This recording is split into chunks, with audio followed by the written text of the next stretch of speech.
Good morning, everybody. Welcome to San Antonio Living. I'm Shelley Miles. Easter is fast approaching, and this morning we are sharing some etiquette tips that will work for Easter, but really also for any gathering. Diane Gottsman is with the Protocol School of Texas, and she is in studio with us this morning. It's so good to see you. Good to see you. Happy Easter. Hey, thank you so much. I'm going to think about Easter maybe tomorrow. I'm going to get to it. Everyone's so busy these days, but it would be great if I could just go somewhere for Easter, right? Let someone else do all the work. Should I bring a hostess gift if I'm doing that? Absolutely. Okay. If you go someplace, even if it's an Easter celebration and not a wedding or a cocktail party, here's the tip.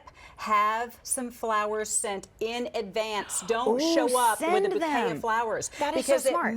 It makes the host have to work. So Floor sent us flowers this morning. These are so and pretty. aren't they pretty? So anyway, that's what they did. They sent them to us for this table. I never thought about that. And so convenient. It's so convenient. And if you don't want to do flowers, you can do a bottle of wine, champagne, chocolate, stationery, but show up with something. Never arrive empty-handed. Okay, good to know.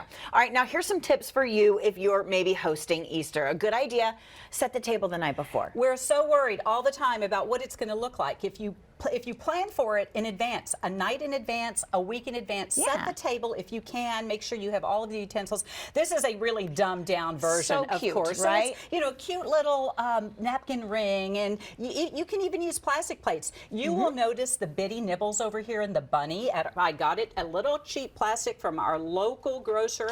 But for children, you can say, listen, this is what the bunnies eat. Oh my gosh, then so to cute. keep them busy, notice what I have.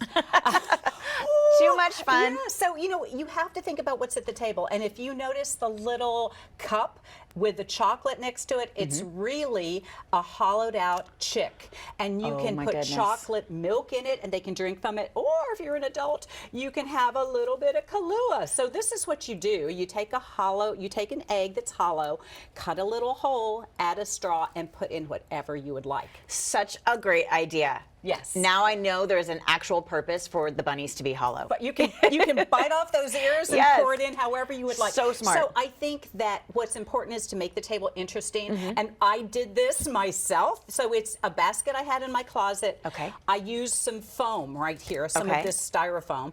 Got little peeps, put them on skewers, and just put them into this basket, and that can be your table setting. Such a good idea. This big bunny is not an appropriate table centerpiece. It's too tall. Because it's too tall. So we can't see each other over the table. So you got to think about that kind of stuff when you are setting your table. And then, you think about who's sitting at your table. So if you have children sitting at the table, if you have adults sitting at the table, you want to make sure that you're thinking ahead. Okay. Because I want my guests to have something when they leave.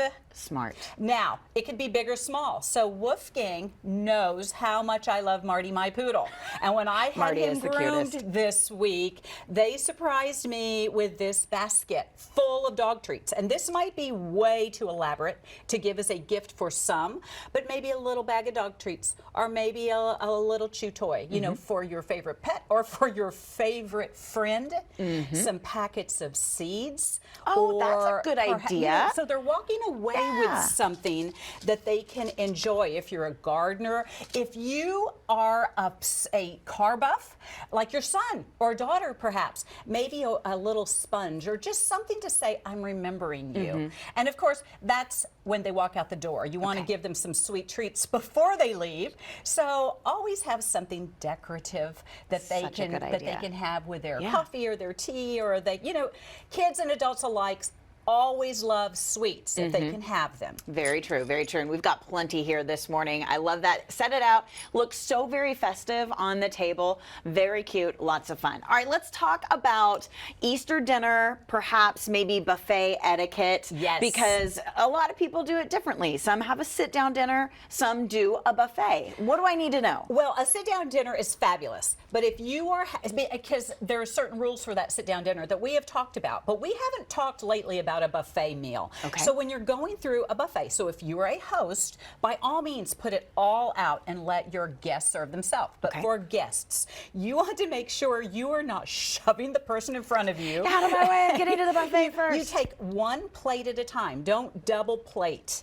And so you're taking modest portions. You're not filling up on that Okay. mac and cheese or you know, What if it's too real much good? turkey. If it's real good, you come back for seconds. back, okay. But not until everyone has gone through for their first. Okay. And don't put your dessert on your plate. Put it on we as wonderful hosts are going to have little dessert plates set out. By the dessert, And so okay. we come back and get our dessert. Don't go through the line with your glass. Put it down where you're going to sit, and don't ask for to-go bags. Okay. So I loved that roast beef so much, and I want some for tomorrow.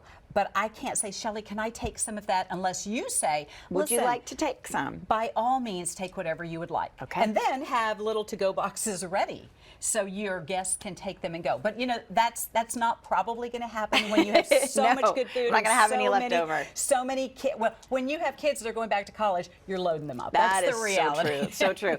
Well, enjoy Easter. Thank you so much. Happy Easter. Hopefully you are all set. And of course, if you've got any etiquette questions, you can find Diane here in San Antonio at the Protocol School of Texas. Visit protocolschooloftexas.com and be sure you're following Diane on Instagram at Diane Gottsman. It's Marty right there. There's Marty. Such a handsome guy. All right, guys.